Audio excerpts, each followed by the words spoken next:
Selamat pagi pemirsa, apa kabar Anda di pagi hari ini? Senang sekali saya Heri Orun kembali menjumpai Anda dalam Berita Papua.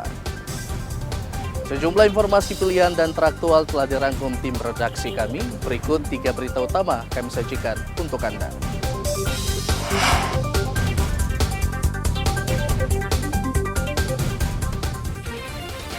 Bentrok 2 kelompok warga di Tolikara, 1 orang terluka.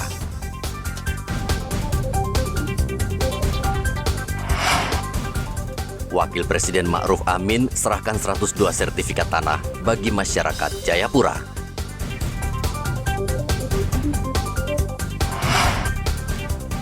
Harga beras di Merauke masih mahal.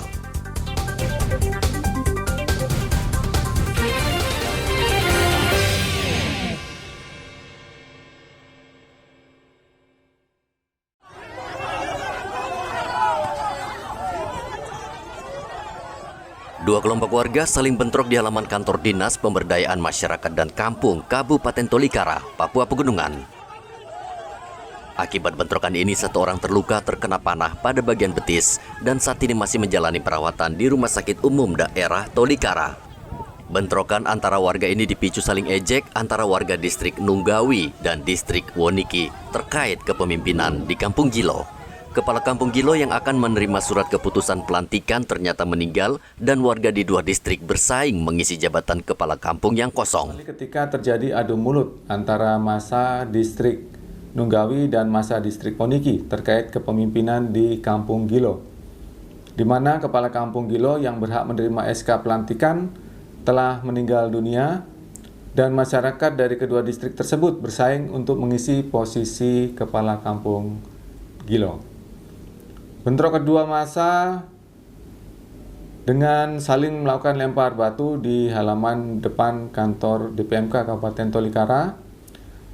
Polri berhasil memisahkan dengan upaya tembakan peringatan dan gas air mata.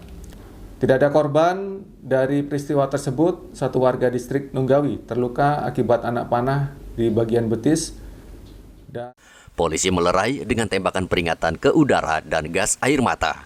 Kedua kelompok yang bertikai dibawa ke Polres Tolikara untuk menyelesaikan masalah jabatan kepala kampung yang kosong. Arthur melaporkan dari Tolikara, Papua Pegunungan.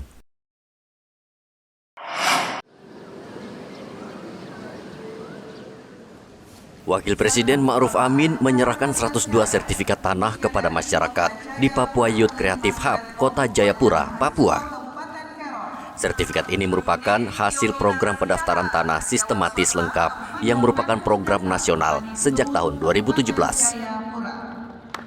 Wapres mengatakan program pensertifikatan tanah di Papua merupakan komitmen pemerintah untuk menjamin kepastian dan perlindungan hukum kepada pemiliknya dan Papua menjadi prioritas pemerintah. Penyerahan sertifikat tanah ini merupakan komitmen pemerintah untuk mempercepat pensertifikatan tanah di seluruh Indonesia secara gratis. Sertifikat tanah ini sangat penting karena menjamin kepastian hukum dan perlindungan hukum terhadap pemiliknya.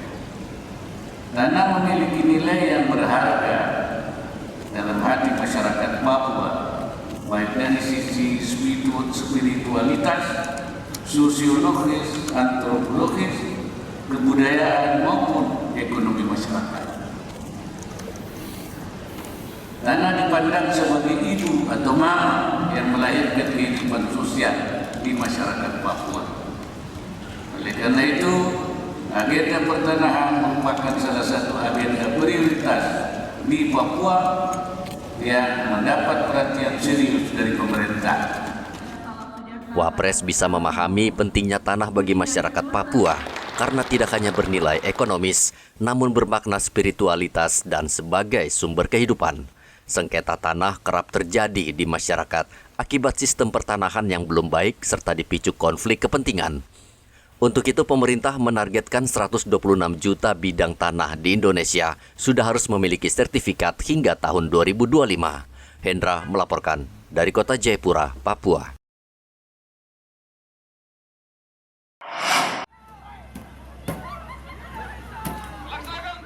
Polres Mimika menggelar simulasi untuk mengamankan pemilu yang tinggal beberapa bulan lagi. Dalam simulasi ini, polisi berusaha meredam massa yang tidak puas dengan hasil pemilu. Mereka berunjuk rasa sambil melempari polisi dengan batu. Polisi harus bertindak sesuai prosedur agar tidak jatuh korban jiwa dan luka-luka. Dengan latihan sistem pengamanan kota ini, polisi diharapkan lebih terlatih menghadapi massa saat pemilu.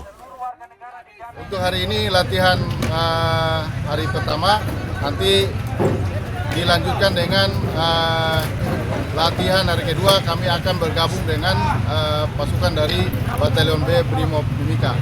Adapun kegiatan ini dalam rangkaian kegiatan operasi Mantap Berata Kartens 2023-2024, pemilihan presiden dan wakil presiden dan pemilihan legislatif. Kami harapkan melalui latihan-latihan ini mental dan spirit anggota sudah ada sejak sekarang, sehingga pada saat memasuki operasi nanti anggota sudah dalam keadaan siap. Simulasi menghalau massa ini berlangsung selama 3 hari karena Kabupaten Mimika merupakan salah satu daerah dianggap rawan kericuhan. Igo Batmomolin melaporkan dari Mimika, Papua Tengah.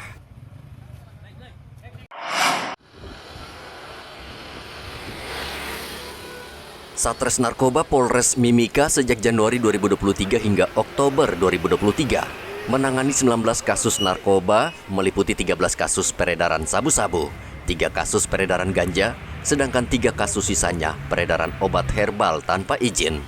Dari 19 kasus tersebut, polisi meringkus 22 orang yang terdiri dari 10 laki-laki dan 12 perempuan. Atau istilahnya bukan dia istilahnya menarget ke si A siapa enggak lihat siapa yang berminat ya silakan. Mereka minimal di sini harganya itu yang paling rendah itu 500 per gram ya. Nah, itu sudah enggak sampai 1 gram lagi. Jadi sekarang begini, 1 gram itu biasanya mereka tuh bagi 3. Itu paket hemat itu yang paket 500. Nah, kalau yang paket yang 1G itu ya sekitar 3 jutaan sampai 2,5. Nah, itu kami menghimbau kepada masyarakat, tolong hindari yang namanya narkoba. Ya, tolong jaga keluarga kita, anak-anak kita, saudara-saudara kita dari bahaya narkoba. Berdasarkan catatan Polres Mimika, sebagian besar sabu-sabu didatangkan dari Madura, Jawa Timur. Barang terlarang tersebut dijual antara Rp500.000 hingga Rp2.000.000 per paket. Kasus narkoba di Kabupaten Mimika belakangan meningkat tajam. Polisi meminta warga bersama-sama membantu memberantas peredaran ganja dan sabu-sabu dengan memberikan informasi dan melaporkan ke polisi bila ada pelaku di lingkungan tempat tinggal yang mengedarkan narkoba. Igo Batmomolin melaporkan dari Mimika, Papua Tengah.